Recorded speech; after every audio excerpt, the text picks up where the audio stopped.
Hello, this is Lawrence Lewis. And this is Sister Christian. Today is Thursday, April 30th. This is the Producer's Happy Hour, a daily podcast with two producers on opposite coasts, reaching out to our filmmaking and live event community to hear your stories about how the pandemic has affected you, your life, and your work. It's important for us to keep hearing and sharing our experiences and ideas. Your stories let us know that we're not alone. I know that I feel alone sometimes, and Lawrence does too. And I know that it helps us so much to hear what you're up to out there. It does. So please email us, or better yet, record a 1 to 2 minute voice memo and send it to producershappyhour@gmail.com. Just follow the instructions on our website, producershappyhour.com. And please share the show with your family, friends, colleagues, enemies, frenemies, roommates, next door neighbors. We want these stories to be heard. They're human, and we all are humans, and they help. Even if they're not in the industry, I believe they can relate. Absolutely. Christian, today we're having a little lighthearted feel-good show today. I think we all need it, right? We do. I know, and yes, I really and Christian Kendrick, yes, and I know that the song is so beautiful, and our conversation with her is it's so touching and lovely. I wish I could live in the world that she created. Yes, every day. Every day. So her name is Jasmine Ash. Her song is called Same Sun. And she's a writer, singer-songwriter, artist, and she writes for a lot of pop stars. She's got a lot of songs that are placed in commercials and TV shows. And she made this lovely little video with her husband here in Silver Lake. They just went around, played the song, and let people dance to the song inside their own homes and film them. And it's so simple. And it's just this little nugget of happiness that we just want to share with you because it made us smile and, bounce along. Yeah. And we thought it would do the same for you. And at the end of this episode, we're going to play that song so you can hear it. But go check out the video. Google it, Jasmine Ash, Same Sun. It's adorable. All right, Christian, it's Thursday. I hear some wavering in your voice. What's going on? How are you? So, I think, did we talk about it? I had to take my older cat to the emergency vet on Sunday. Oh, because of he swallowed something. There's something metallic in possibly his colon. So we thought that it had moved through his body and that he would just eventually, poop it out. So it's been a couple of days of searching some cat shit for metallic things in my litter box too, because he just stopped eating. Right. And so I just dropped him back off at the vet because he's not getting better. So I'm a little bit wavery today. I'm sure he'll be fine. But I also think to myself too, and this is, I know, sounds a little harsh, but I don't have $5,000 to $7,000 to pay for cat surgery. I just don't. And so I'm a little worried, and I just wish that, we could just, squeeze it real hard and push it out. But that's not how it works. So I'm a little off today, everyone. So our happy show is, again, we have the best intention. I feel like that's my quarantine. Is every day getting up with the best intentions to be, try to, set off with a positive outlook, and then you just get crushed by something. And I no longer, I don't have any expectations anymore because of being here 6.5 weeks. I have no expectations of what I should or shouldn't be doing. But again, I want to be that positive person that I think that I am. And I've even caught myself in the last couple of days when somebody randomly out of the blue calls and they're like, "How are you?" I'm like, "I'm great." And that was before and I'm not. And I don't know why I'm reverting to that behavior, but I guess I really want to, right? Yeah, we all want to. Guess I really want to. And I'm not willing to fake it till I make it right now. No. And we have to give ourselves permission to not have to fake it. To be that way. Right now. Yeah. Right. And so I'm having a little bit of trouble. But that said, I had lunch, which was ice cream. And that is very good. Glad you did that.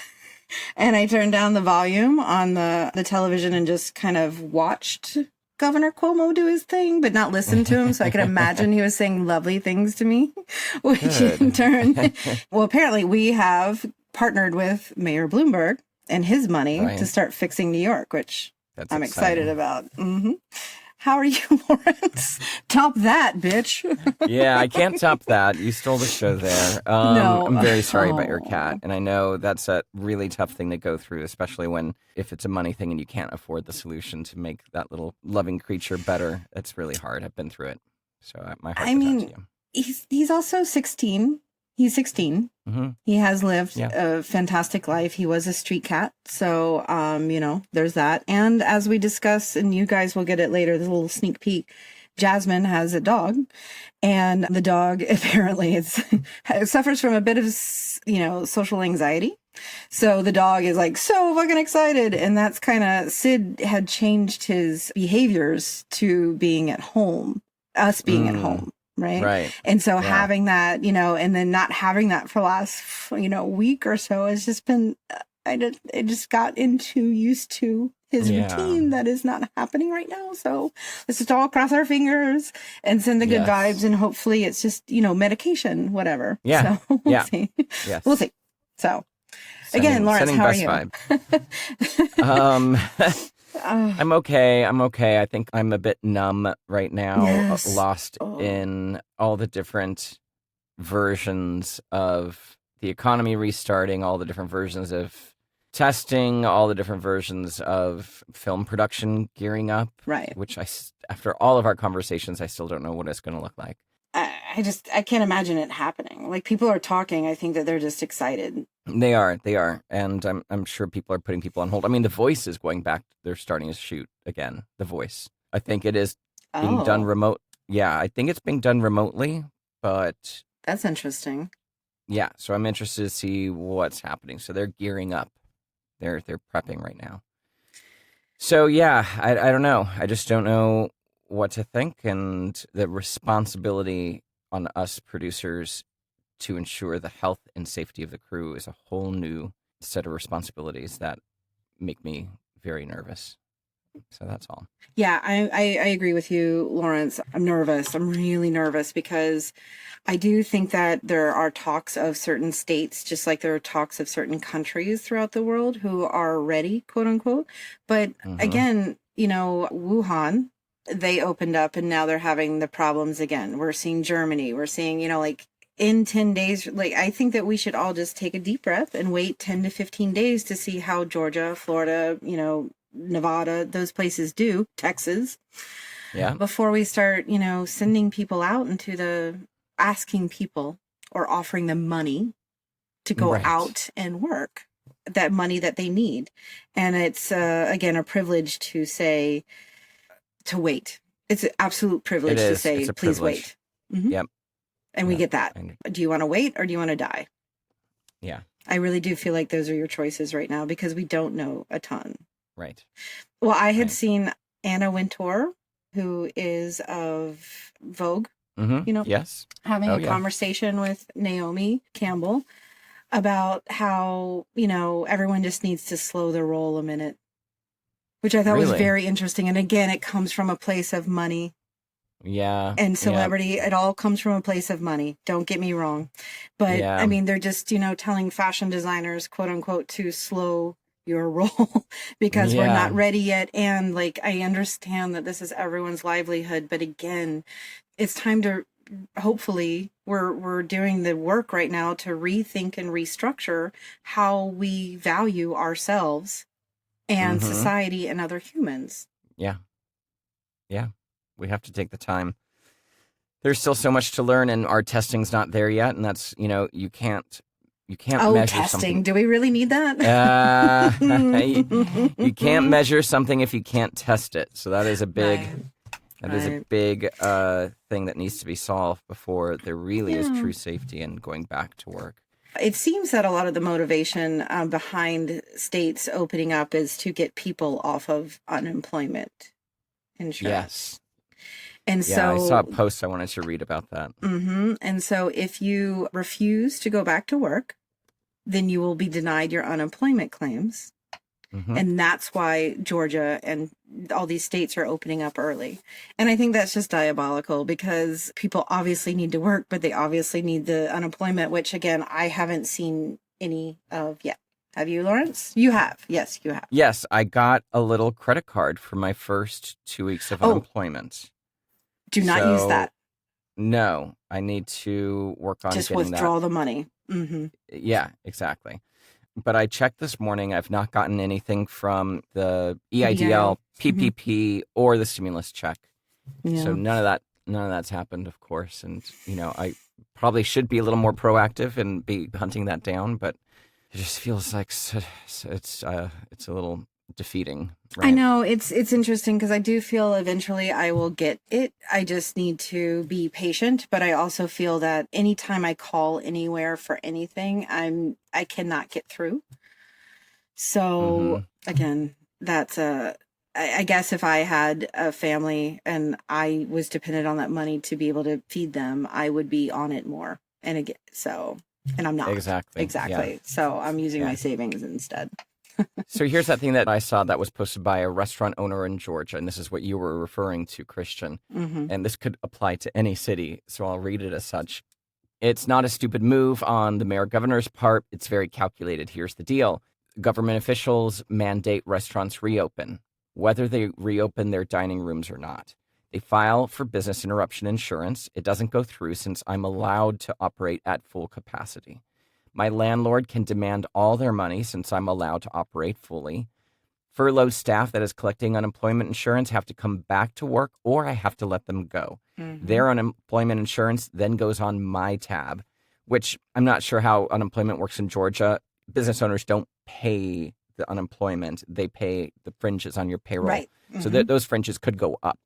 And I think that's what they mean. Oh, I see what that. Yeah. Right. Yeah, they that don't. makes sense. Your former owner doesn't pay you directly your unemployment. Right. Yeah. It comes from a fund that they've paid into and you've paid into equal parts. So I think that's what they mean, that their unemployment insurance will go up. If things blow up again in terms of viral outbreak, they are still on my tab and not the state's since they are no longer employed. Guys, this is about screwing the working class and the small businesses, not about helping us out. Yeah. And that is the fear too in the big meat packing farms. Yes. I do have to say I heard an interesting response, and I pointed this out to Christopher yesterday. I said, what was it? Tyson Foods is threatening that there's going to be a meat shortage very soon on our shelves, grocery store shelves. However, I've heard a counter argument to that, and that was a very calculated statement at the time to instill a little bit of fear and to get the administration. They're thinking it sounds like it's code to the White House to use their Emergency Production Act to command them to continue operations, which keeps that plant going and keeps them working. And it could loosen the restrictions that they are required to be able to operate under. That's all theory. So don't take my word on that, but it just seems like a little bit of a scare tactic from some of those meat producers. Right. And whether it's a scare tactic or whether it's the truth, either way, what's going to happen to the workers is they're either going to be forced to work in unsafe conditions or they're going to be laid off and not be able to have unemployment. Either way, they're going to be screwed. It's a tough one. Gavin Newsom's coming under some criticism I saw this. over here. Yeah. Advocates for seniors and disabled people blasted Gavin Newsom's administration last week for advising hospitals to prioritize younger people with greater life expectancy for care during the coronavirus outbreak. I've heard this before. I've heard it from maybe it was all in theoretical, but he actually gave the order. So that's not great. Later, that order was rescinded. And all that was left was a statement saying California's commitment to prohibiting discrimination and promising that the administration would revise what had been previously labeled as the final recommendations to ensure that they reflect our values as a state. So his recent waffling on this thing is bringing back some of the criticism that he had in the beginning of his term. So he's a little bit under fire there. I think everyone's a watchdog right now. Everyone wants to make sure everyone's doing the right thing. So, of course, he's going to get criticized, like a lot of governors are getting criticized. Everybody has time to sit at home and be the watchdog.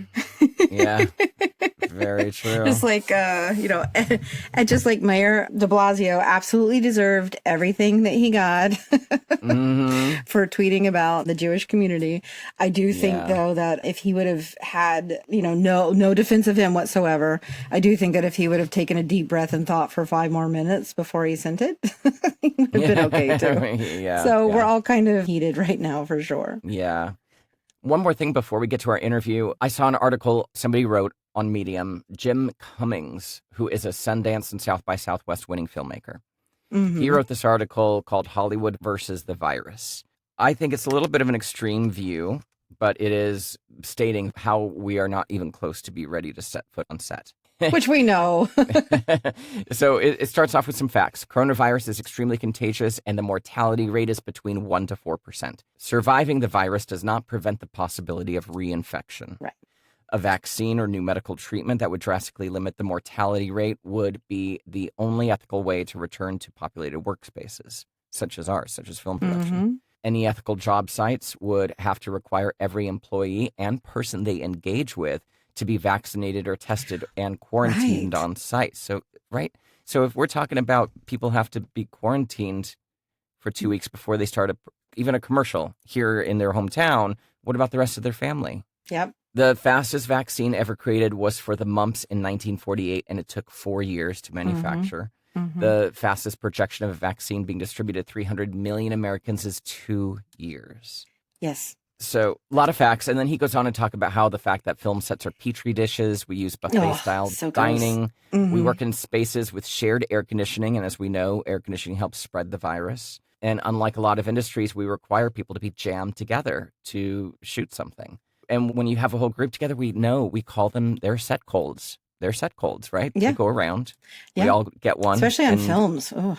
So it's kind of a known entity. Then there's all these questions about insurance. Right? If a company organizes a production and someone catches the virus on set and passes it to a relative, this is what I was saying in a previous podcast. If somebody gives it to a relative, not even anyone involved in the film, now you've opened up the film and the studio to all kinds of lawsuits. So he's echoing this concept that I had a while ago, because even if the crew signs contract waiving their health and safety, which nobody should be signing those contracts, it would not prevent a lawsuit from one of the families that it was transmitted to. So it's a great article. He goes on to talk about our audience is going to go back to theaters. If not, blockbuster movies aren't going to make the kind of money they make. And then he's predicting that there is going to be some kind of ageism when people are looking to hire, somebody on set. Well, and it's like, are you going to hire the 50-plus guy or are you going to hire the 30-year-old? That's a tough one because honestly, in this country, it affects... I hear the ageism thing, but that would be crazy because it's been affecting 30 to 40-year-olds by stroke. Yeah, true. But I think maybe for the less informed. Right. The less informed would be like... There could be some... ageism. Bias, yeah. Well, just so everyone knows out there, it affects men more than it does women. So that could be a big push to have a gender bias going on. There you go. Not that I'm for that. So just throwing it out there, folks. That was Jim Cummings' article in Medium. You can search for it, Hollywood versus the Virus. I'll throw it in the show notes so you can read it. But it's interesting. It is extreme on its opinion, but hey, he's not wrong on the facts, right? I know. And I think that the, again, ants in the pants that we've been talking about, especially this week and the end of last week, has started to receive not backlash, but just the counterpoints, which I'm interested in starting to see. The counterpoints being, no, we're not ready, or no, people aren't ready. People themselves will stay home. Yes. And the quality of crew that you're going to get is either A, professional and desperate, or B, unprofessional and don't care and desperate. So, or inexperienced, or, I don't know what the set will look like, but I do know that if I had a job right now, that I have quite a few people who would do it because I asked them to, and I don't think that I'm ready for that kind of pressure. Yeah, exactly. Whether the company was good or not, it's our relationships as producers and production managers with the crew, how a lot of them are hired. Yeah. Obviously their own, based on their own reputation as well. Yeah. If you vouch for a company saying that they're doing all the right things, then a crew member is going to come along and say, okay. Yeah. It's a ball of wax, man. Big old ball of wax. All right, it's time for some positivity. Let's get on to our sweet little interview with Jasmine Ash, yeah? Yes, Miss Ash. But first, go to Take Action, please. Today is April 30th. Tomorrow is May 1st. Hit us up. We'd love to know who's paying rent tomorrow and who isn't. So please do that. Donate blood, donate your laptop. There's all kinds of sign the petitions. There's all kinds of take actions that you can do. And we've consolidated them into a nice little page for you to take a look at. Yes. Please take a look at that. Website is producershappyhour.com. Hit the tab, Take Action. It's all there for you. And if you have anything you want to add to it, please contribute. Send it to us.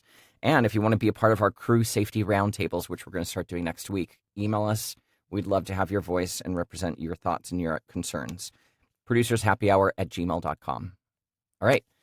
So this is going to be a treat. We're going to play the actual song at the end of the episode, but you can Google it. If you Google Jasmine Ash, Some Sun, you'll get the video. It's the sweetest little video that her husband made. So it's exciting. Jasmine Ash is an artist and singer-songwriter living in Los Angeles, California, by way of Portland, Oregon. Over the past 6 years, her music has achieved impressive success, being featured in many hit TV shows, and she has collaborated with a long list of musical artists. But her new song, Same Sun, was written with her co-writers, Rich Jacks and Daniel Pashman, before the COVID-19 pandemic turned our lives upside down. Once the pandemic took hold, she knew it was the right time to release the song.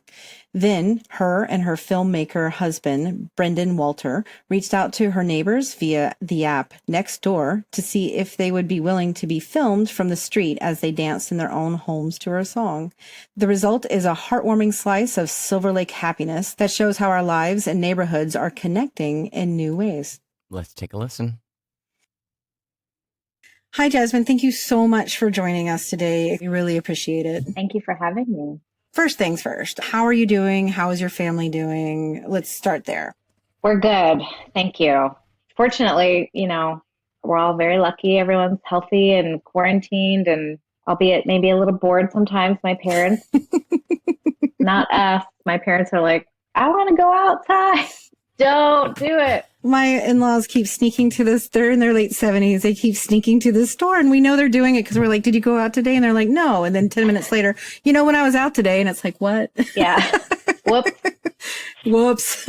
Exactly. So, well, it's good to hear. And you're in Silver Lake in the Los Angeles, Silver Lake area. Yes. So tell us a little bit about, obviously you're a musician and you had this song, Same Sun, written before the pandemic happened, right? Yeah. So give us a little bit about the inspiration behind that song and what was happening in your life up until everything started to kind of shut down. Well, I spent a long amount of years not releasing music as an artist under my own name or with my own voice. And then a couple of events happened to inspire me to start writing again for myself. Mm-hmm. And I wanted to make an EP, and I had a guy, I don't remember exactly what the conversation led up to, but I had a guy tell me that I couldn't help who I was and that I should just embrace that I'm an optimistic, inspiring person. I was like, no, I'm not. I'm so badass. I'm so tough. What are you talking about?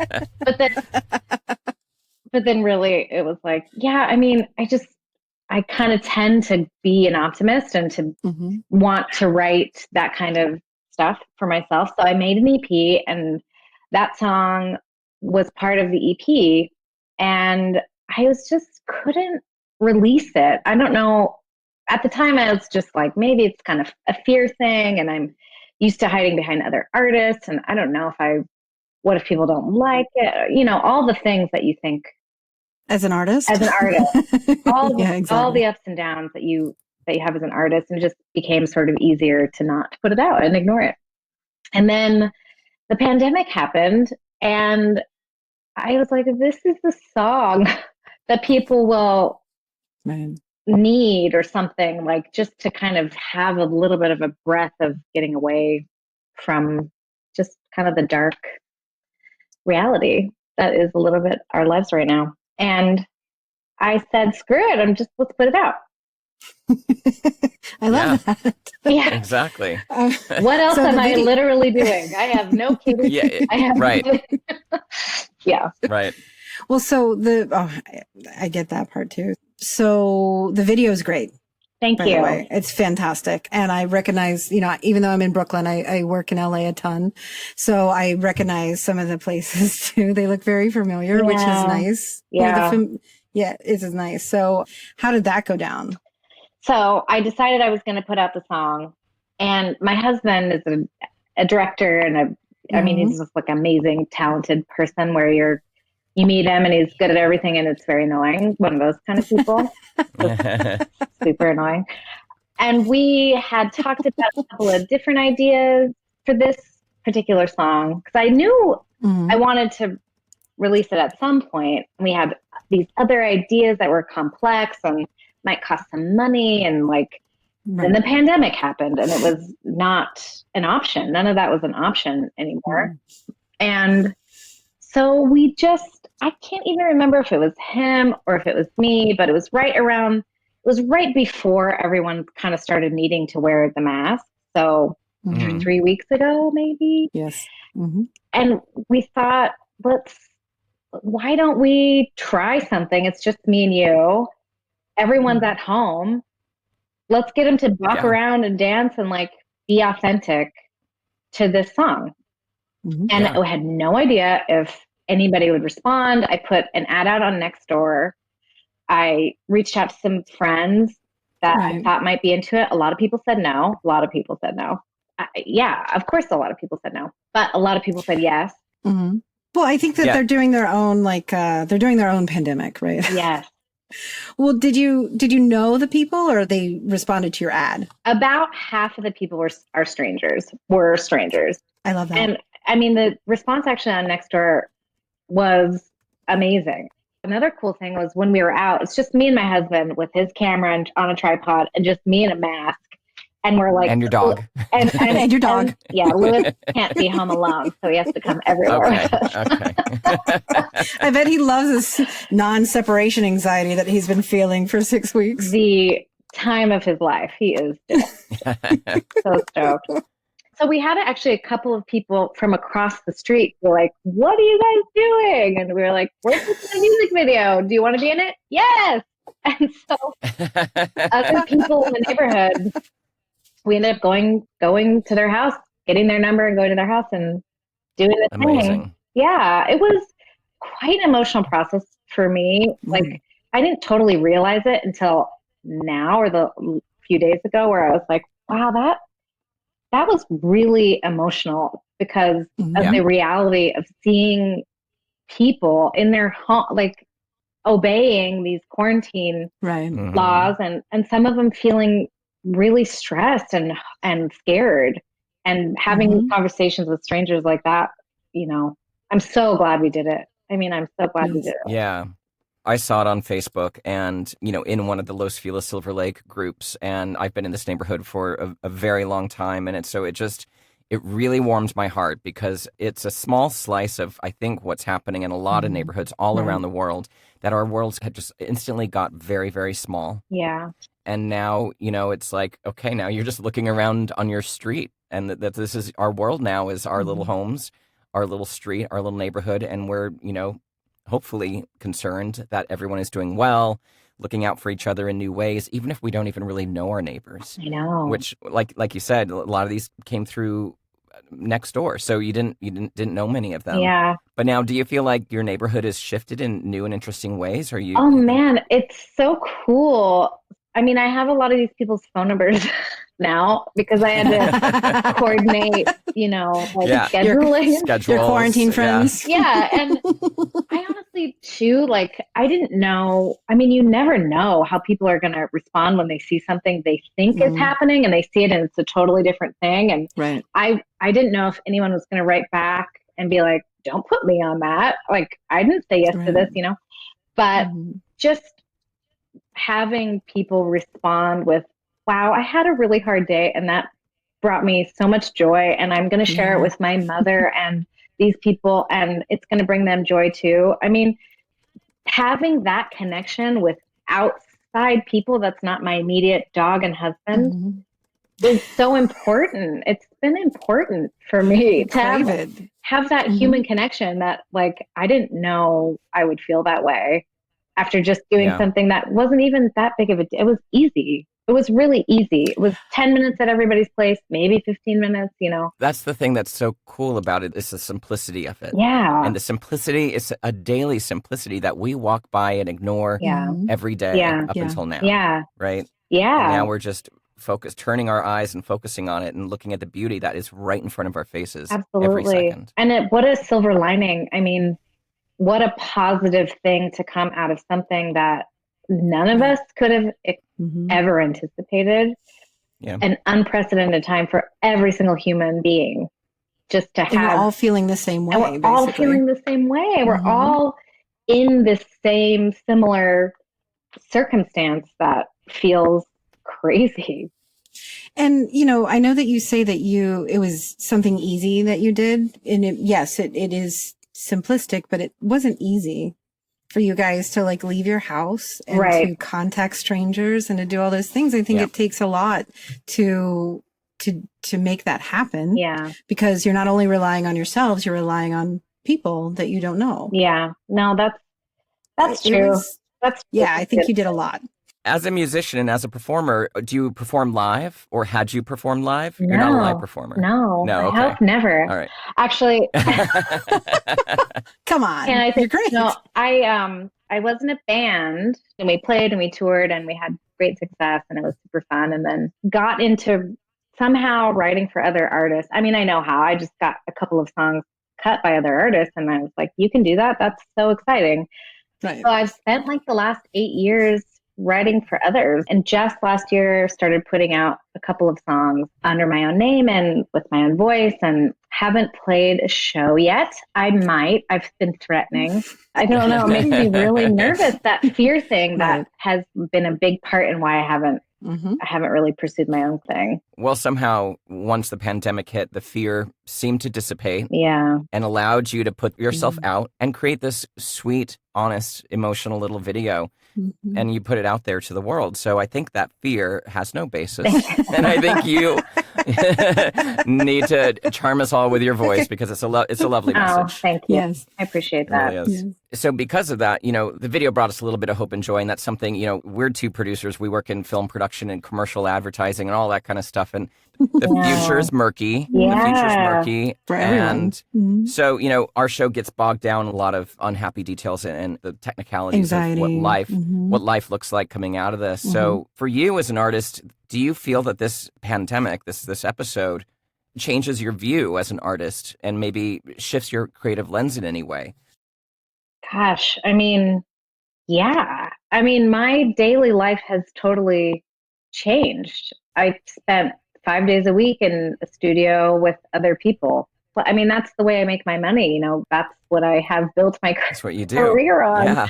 So what does that look like? And can we navigate? And I kind of feel like this is happening and we will find a way. I mean, we will find a way, and it will shift and it will look different, but nothing is permanent. Right. Nothing. It's sort of up to the individual self to go with that flow and be open to new ways of what you think is your own reality. So along those lines, would you have any advice for creative folks out there? I think like the biggest thing that I have learned for myself is that being okay with being in your feelings and not to force anything, not to force that I have to do this, I have to be creative, I have to be productive. That I just feel like you can burn out, and it's not. It doesn't work for everybody. It doesn't work for everybody. And pressure is. Yeah. Like we were saying, I mean, this is also unprecedented. None of us have any idea how to navigate through something like this. Right. Yeah. And then also to your point, to understand that it may not look like it the way it did before, but we'll certainly work towards a way to make it happen. Yeah. Humans are incredible. We will persevere. It's kind of not up to us to know exactly how, just that to trust that. I trust that we're all in this together. We'll see our way through it. Yes, exactly. And then some days I want to drink a bottle of wine and just go to bed at 8 p.m. So, Jasmine, thank you so much for joining us and chatting with us about your film. It's a really sweet, sweet thing, and it means so much to me being a neighbor. Thank you. Before you go, we want to ask you one more question, and it can be as easy or as complicated as you want it to be. What is the one thing you're looking forward to once we're all allowed to kind of be around each other again? And that could be something as simple as your favorite flavor of ice cream or world peace. What are you looking forward to? Oh, Such a man. range you got there. Wow. I have so many ideas. I mean, I have so many things I'm looking forward to. I'm really looking forward to seeing my friends and being in the community, in the world, as long as it's safe and it's a good time to be able to do that. I really miss human connection.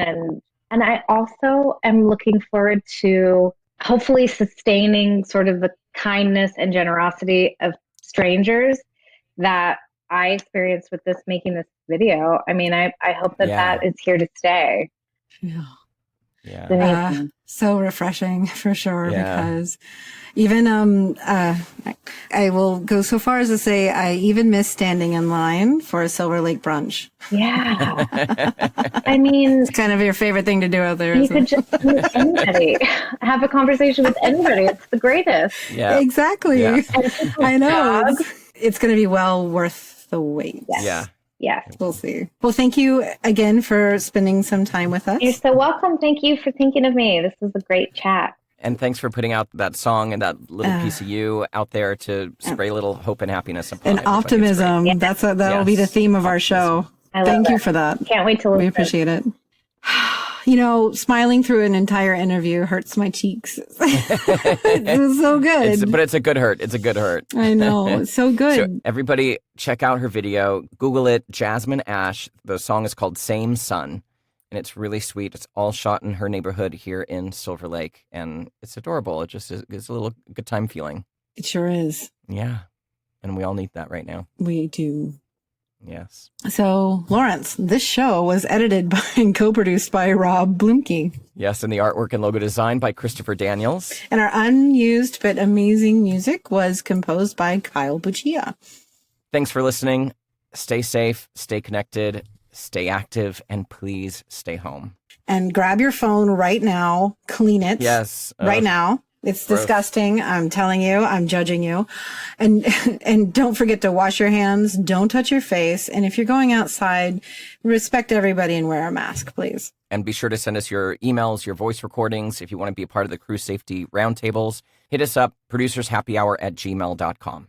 Lawrence, how do people reach you directly? They can get me at lawrencetLewis.com or for voiceover work, voiceoflawrence.com. Christian, what about you? I am at sisterchristianproduces.com. Soon to have, because I've been working on it all week. Yes, I can't wait. Premiere website coming out, and some of the, the 3-year-old stuff will be gone. All right, everybody. See ya. See ya.